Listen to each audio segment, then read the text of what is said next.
میاں جاوید لطیف صاحب، بہت بڑا یہ فیصلہ ہے، اب آپ کیا کرنے جائیں گے؟ اب شہباز شریف صاحب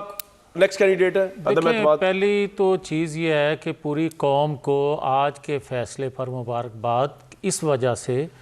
یہ نہیں کہ حکومت جا کون سی رہی ہے اور آ کون سی رہی ہے، اس بات پہ کہ ملک آج آئین کے مطابق چلنے کے لیے جو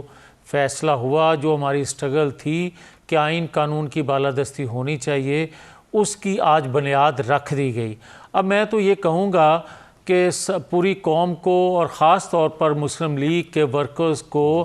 نوافل شکرانے کے ادا کرنے چاہیے، کوئی مٹھائی نہیں بانٹنی یار چاہیے۔ کورٹ کے ویژول ذرا آپ لائیو دکھا دیں، ہم بات کر رہے ہیں جب تک آپ وہ دکھائیں۔ جی بولیں میاں اور صاحب۔ جہاں تک تعلق ہے، بڑی اچھی عرفان قادر صاحب نے بات کی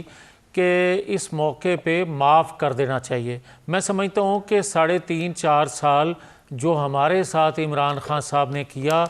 ہمیں ذاتی طور پر اسے معاف کر دینا چاہیے، اور مگر جو اس نے ڈالر کو آج 200 روپے تک جو پہلے دن ان کے وزراء نے کہا تھا وہ پہنچ گیا، معیشت کا بیڑا غرق ہو گیا، جو بار بار آئین سے انحراف کیا، جو دنیا میں پاکستان کو تنہا کر دیا، وہ ناقابل معافی جرم جو ہیں۔ اور چلو یہ سب کو معاف کر دیں، آج تو میں اس لحاظ سے خوش نہیں ہوں، دیکھیں خوش تو میں اس لحاظ سے ہوں، آپ کو کہنا چاہیے کہ عمران خان صاحب کی گورنمنٹ بحال ہو گئی ہے،